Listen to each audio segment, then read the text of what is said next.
आज की ताजा खबरों के अपडेट में बात करेंगे देश भर की तमाम बड़ी और काम की खबरों के साथ ही भारत सरकार की ओर से लिए गए कुछ महत्वपूर्ण फैसलों, जारी किए गए कुछ नए नियमों की। इसके अलावा आम आदमी के लिए आई है बड़ी खबर, खाने का तेल सस्ता करने को लेकर सरकार ने टैक्स में की है बड़ी कटौती। क्या है पूरी खबर बताएंगे आपको आगे इस अपडेट में। साथ ही यहाँ पर पेटीएम के ग्राहकों के लिए खुशखबरी, पेटीएम मनी ऐप्स पर अब आपको मिलेगी डिजी लॉकर की सुविधा। कमजोर कनेक्टिविटी वाली जगह पर भी दिखेंगे डॉक्यूमेंट।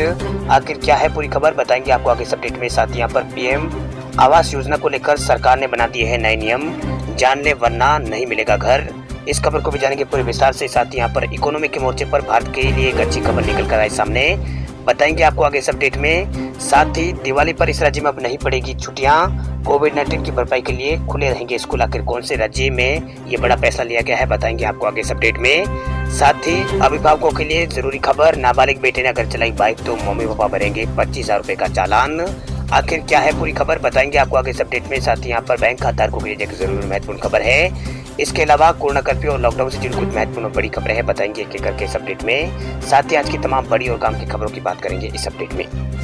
बात करते हैं आज की पहली बड़ी खबर की, तो आधार कार्ड, ड्राइविंग लाइसेंस और आरसी अब साथ रखने की जरूरत नहीं, पेटीएम ऐप में इंटीग्रेट हुआ है DigiLocker. Digital payment and financial service company Paytm के यूजर्स के लिए खुशखबरी है। दरअसल अब पेटीएम के यूजर्स डिजी लॉकर का इस्तेमाल कर सकेंगे। कंपनी ने अपने मिनी ऐप स्टोर के जरिए डिजी लॉकर को इंटीग्रेट किया है।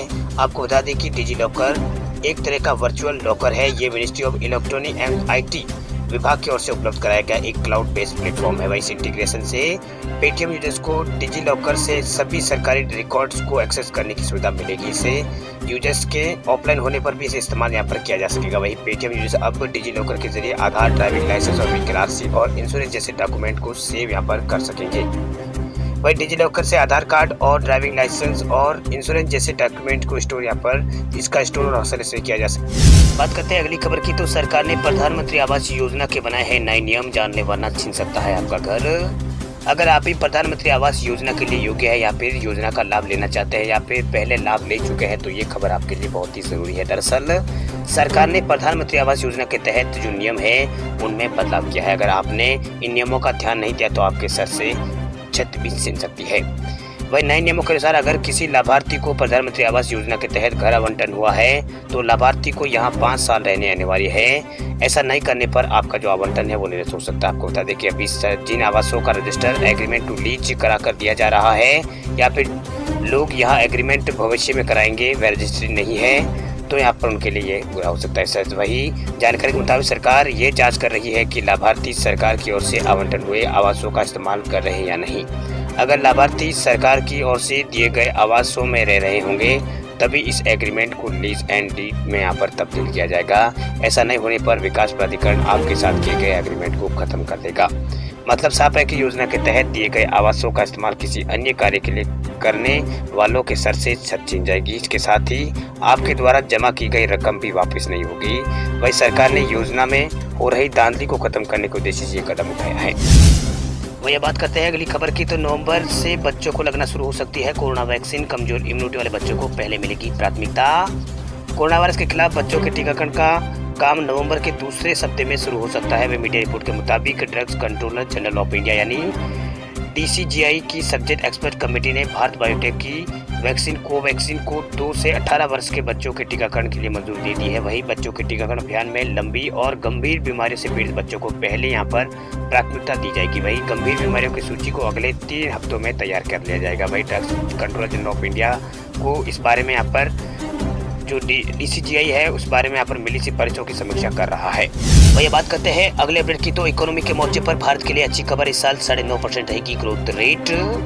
अर्थव्यवस्था के मोर्चे पर इंटरनेशनल मॉनेटरी फंड यानी IMF से भारत के लिए अच्छी खबर निकल कर आई है। दरअसल IMF ने इस साल ग्रोथ रेट 9.5% की दर से बढ़ने का अनुमान जताया है। इसके साथ ही अगले साल यानी साल 2022 में ग्रोथ रेट 8.5% की दर से बढ़ सकती है। वही कोरोना की वजह से देश की अर्थव्यवस्था में वित्त वर्ष 2020-21 के दौरान 7.3% की गिरावट आई थी। वही IMF के ताज़ा वैश्विक आर्थिक परिदृश्य में भारत की वृद्धि अनुमानों को इस साल यहाँ पर जुलाई में जारी अपने पिछले अनुमानों पर स्थिर रखा गया है। हालांकि ये अप्रैल के अनुमानों के मुकाबले 1.6% कम है। वही IMF और विश्व बैंक की वार्षिक बैठक से पहले जारी WEO के मुताबिक 2021 में पूरी दुनिया की जो वृद्धि दर है वो 5.9% और साल 2022 में 4.9% रहने का अनुमान है।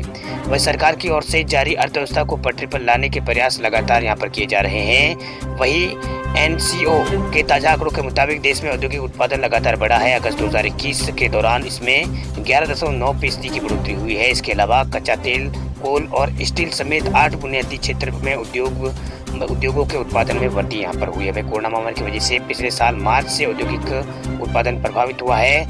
इस मतलब उस समय उसमें यहाँ पर 18.7% की गिरावट आई थी। अप्रैल 2020 में लॉकडाउन की वजह से औद्योगिक गतिविधियां प्रभावित होने से औद्योगिक उत्पादन 57.30% यहाँ पर घटा था। वही बात करते हैं अगले ब्रेक की। तो सरकार का बड़ा फैसला, साल 2025-26 तक जारी रहेगा स्वच्छ भारत मिशन। 1,41,700 करोड़ रुपए होंगे खर्च, शहरों में बढ़ेगी ये सुविधाएं। केंद्र सरकार ने 2025-26 तक स्वच्छ भारत मिशन को यहाँ पर बढ़ा दिया है। जो स्वच्छ भारत मिशन है उसको यहाँ पर बढ़ा दिया है। केंद्रीय कैबिनेट ने इस मिशन को 2025-26 तक जारी रखने की मंजूरी दी है। इस मिशन के जरिए शहरी क्षेत्रों में खुले में शौच से मुक्त योजना चलाने और सभी शहरों में ठोस कचरे का प्रबंधन और 1 लाख से कम आबादी वाले शहरों में सीवर के पानी का प्रबंधन से जुड़े काम पर जोर देना है। ये योजना देश के अलग अलग हिस्सों में 2014 से चल रही है, जब मोदी सरकार का गठन हुआ था। वह स्वच्छ भारत मिशन शहरी या फिर SBM का दूसरा संस्करण 1 अक्टूबर 2021 से शुरू किया गया है। इसकी लॉन्चिंग प्रधानमंत्री मोदी ने की है। वही स्वच्छ भारत मिशन 2.0 के अंतर्गत ठोस कचरा प्रबंधन पर जोर दिया जाएगा। इसमें कचरा मुक्त शहर बनाने का लक्ष्य रखा गया है। ये मिशन पूरी तरह से कागजी रहित होगा और स्वच्छता से जुड़े कई काम का मतलब जो काम होंगे उसका रिकॉर्ड ऑनलाइन दर्ज होगा। वही कई कागजी कार्रवाई यहाँ पर नहीं होगी। वही बात करते हैं अगले ब्रेक की। तो आम जनता को लगा है महंगाई का एक और झटका। पेट्रोल और डीजल और रसोई गैस के बाद अब बढ़े हैं CNG और PNG के दाम। राजधानी दिल्ली समेत देश के कई शहरों में CNG और PNG के दाम बढ़ गए हैं। वही CNG और PNG 2 रुपए से ज्यादा महंगी हो गई है। वही दिल्ली में 13 अक्टूबर से CNG की कीमत 49 रुपये और 76 पैसे प्रति किलो हो गई है। वही CNG और PNG के दाम 12 दिन में दूसरी बार बढ़े हैं। वही गैस के दाम बढ़ने से रसोई से लेकर कारोबार तक महंगाई की मार लोग यहाँ पर झेल रहे हैं, जबकि पेट्रोल और डीजल के दाम पहले ही बढ़े हुए हैं। वही CNG और PNG की कीमत इसी साल में यहाँ पर 5 बार बढ़ाई गई है। इसके बाद दिल्ली में CNG 49 रुपये और 76 पैसे प्रति किलो हो गया है, जबकि PNG की कीमत यहाँ पर 35 रुपये और 11 पैसे प्रति SCM हो गई है।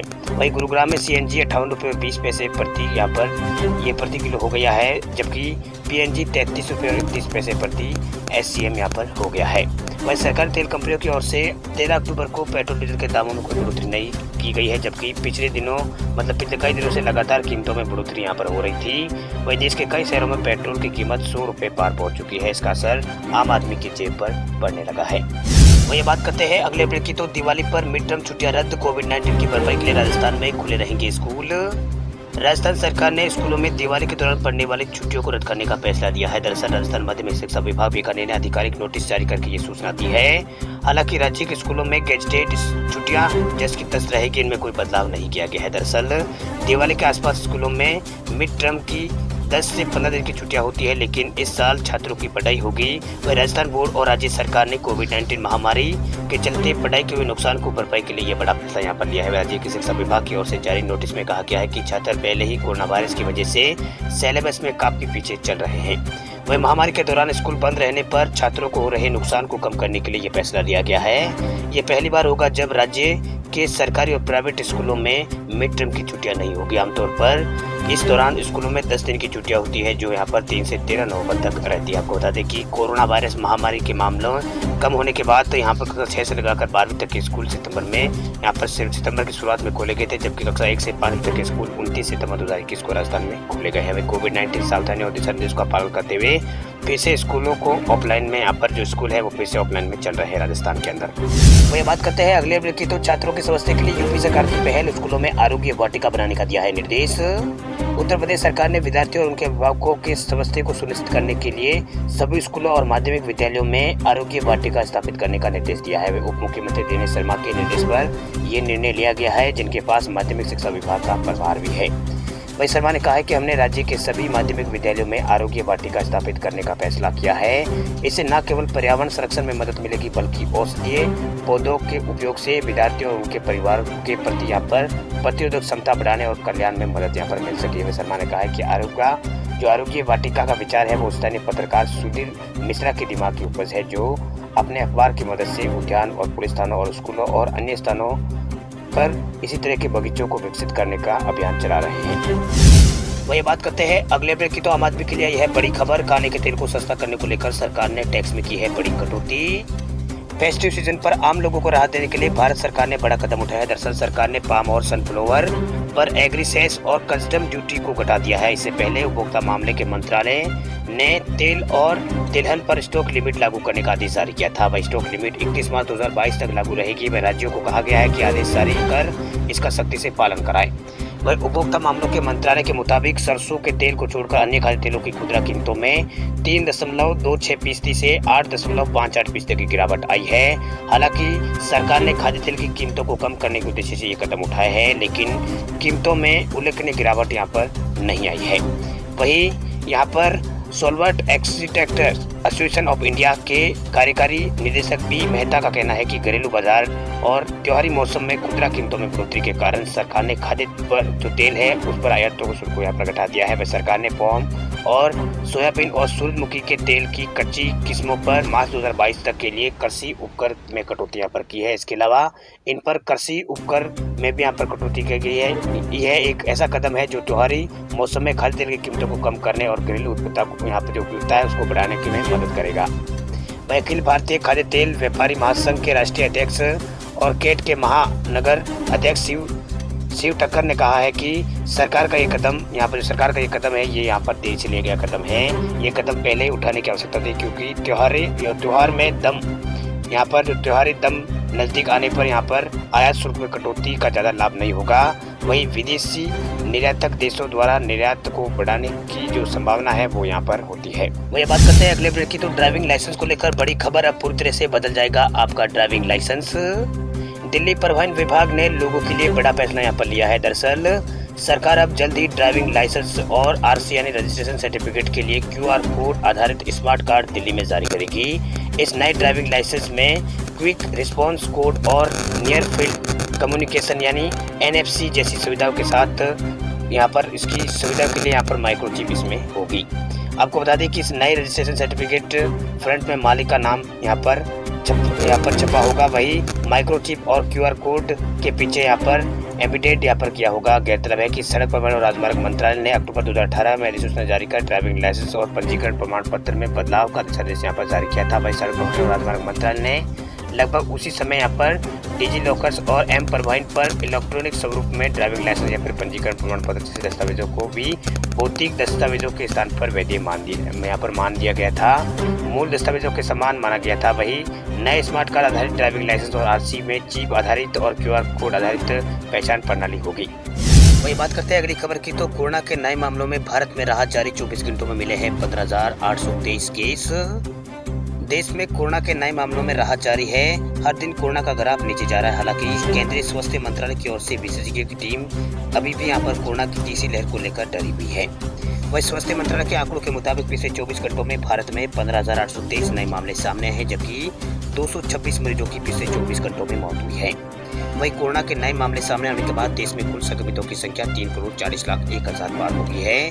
वही स्वास्थ्य मंत्रालय के अनुसार अभी देश में यहाँ पर अब तक कोरोना के 2,07,000 से ज्यादा एक्टिव केस यहाँ पर बचे हुए हैं, जबकि 3,33,00,000 से अधिक लोग ठीक होकर घर जा चुके हैं। वही अब तक कोरोना से 4,51,000 से अधिक लोगों की मौत हो चुकी है। वही देश में अब तक भारत के अंदर अब तक यहाँ पर 96 करोड़ से अधिक लोगों को वैक्सीन लगाई जा चुकी है।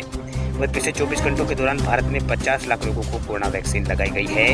वही केरल में 5 महीनों में सबसे ज़्यादा मंगलवार को यहाँ पर उपचाराधीन मरीजों की संख्या में 1 लाख से जो सबसे ज़्यादा समय के बाद जो मरीजों जो उपचाराधीन एक्टिव केस है उनकी संख्या यहाँ पर 96,000 के आर पार हो गई है, यानी 96,000 यानी 1 लाख से कम हुई है। वही राज्य में कोरोना के पिछले 24 घंटों में 7,823 नए मामले सामने आए। 106 मरीजों की मौत तो केवल केरल राज्य में हुई है।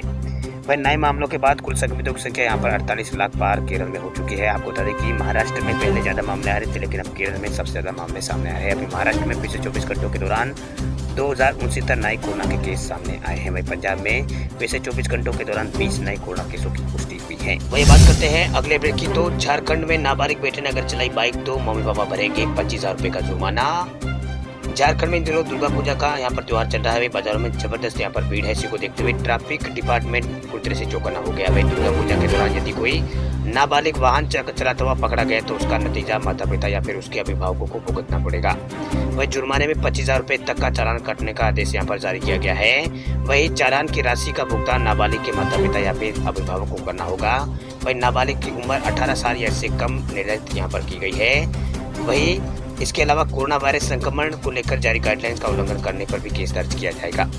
वही एसीपी ने यहाँ पर नाबालिगों द्वारा बाइक या फिर कार चलाने पर निगाह रखने के लिए विशेष टीम यहाँ पर झारखंड के अंदर बनाई गई है। इस टीम का काम वाहन चलाने वाले नाबालिग को पकड़ उनके खिलाफ कार्रवाई करना है। वही एसएसपी ने सभी अभिभावकों से अनुरोध किया है कि वे 18 वर्ष से कम उम्र के बच्चों को मोटरसाइकिल या फिर कार चलाने की अनुमति न दें।